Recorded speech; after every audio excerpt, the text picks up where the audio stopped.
Hey, what's going on, everyone? I don't want to do a quick portfolio update. I don't know how often I'm going to do these. Maybe every 3 months or so, because most of the time things aren't really changing. And I'm basically just going to go through the companies, explain my thesis, and stuff like that. So I guess we'll just kind of start on results where I am over, I guess, the last month. So year to date, how far up am I? I am up.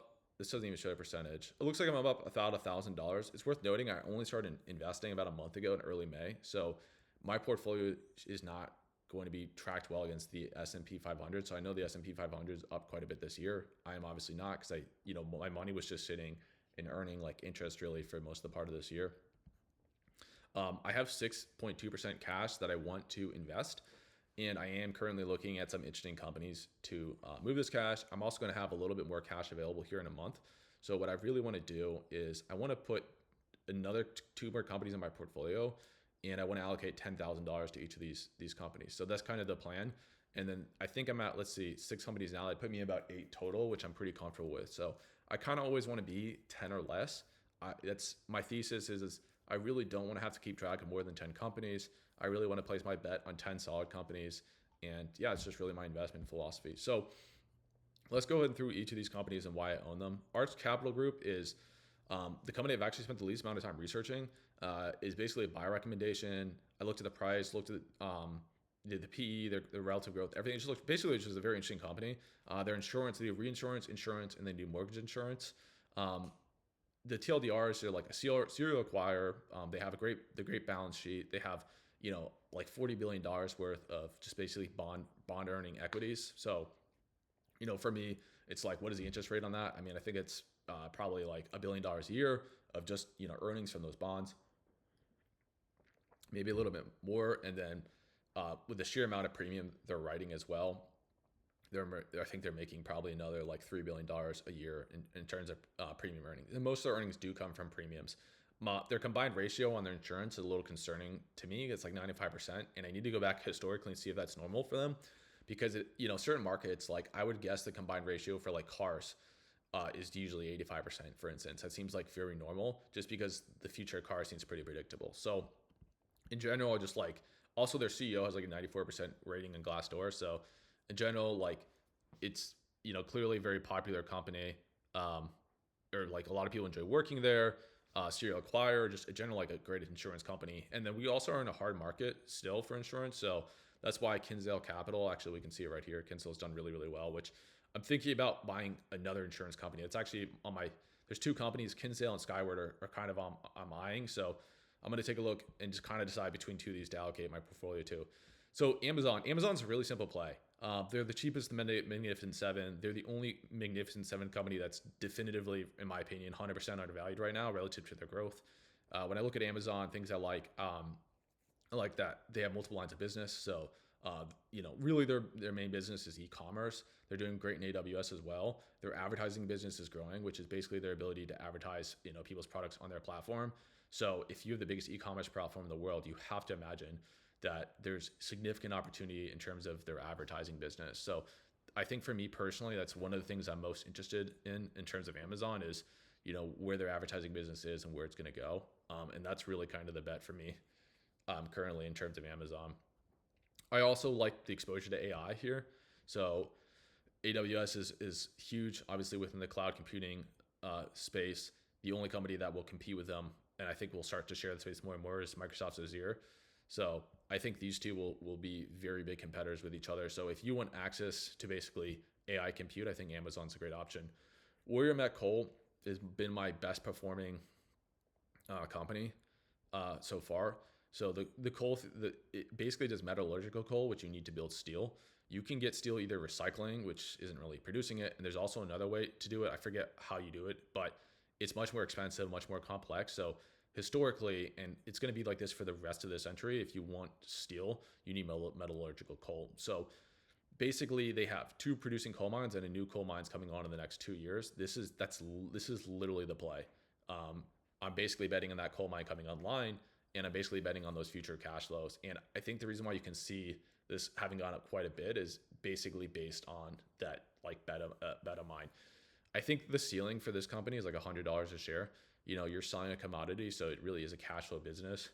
You know, your growth, it literally is just the mines you have available. It's not like something like Amazon or something like that. So it's just what I kind of expect. My play really is here is I don't know how long I'll hold this, but it's definitely hold this till 2026, 2027 when that new mine comes online. And hopefully by then I'll realize like I don't even really need to realize $100 a share. There's so many ways that they can increase, return money through cash flow or stuff like that. Really, it's just like, does the cash flow I'm getting relative to a $63 purchase price make sense? So I bought Lululemon at the bottom. It was actually up 340. I think we're going to see, I don't really know what we're going to see actually. I don't really care. They beat earnings last quarter. Their growth has slowed. It was 10% year over year, but I want to add like the first quarter of the year for them is not their strongest quarter. That's not where they have their most growth. And they feel like they had a couple misses in terms of their women's like color palette and just some other stuff. In general though, their international growth is great. Their men's growth is great.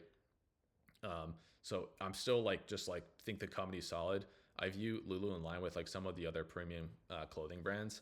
And I think Lulu will continue to do well just based off of like everything I've seen in the company. So the plan with Lulu, I don't know how long I will hold this, but I definitely want to hold this through the end of this year, and through like their earnings early next year is the plan for sure, and see how they do there. Yeah, Melly is actually my worst performing so far, and it's actually my biggest allocation as well. So I don't really care actually that it's not performing. So Melly has two big fronts. The first front is e-commerce, and they're basically the Amazon of LATAM. It's their backyard, so I fully expect them to do well. Yes, they will compete with Amazon. Yes, it'll be competitive, but it's their backyard, so I don't see any. They already have like they can compete Amazon at a high level, and it's their only market, their only focus. So I think these things are advantageous, and I think it's a big enough market that they will simply share it and they will compete at different price points. But the other thing besides that, like the growth Melly is seeing there, is they're also offering financial products, and it's a very underbanked population in Latin America. So the bet here is basically they will see huge growth, continue to see great growth in Brazil. They'll see great growth in Mexico, and then they'll see great growth in basically LATAM as a whole. So that's really the bet here. And then if you're to go like a Melly, historically their growth has been amazing. They basically have had like 4 or 5 quarters in the last 20 years where they haven't grown quarter over quarter, which is extremely impressive. Nu is a fintech. They're basically a bank.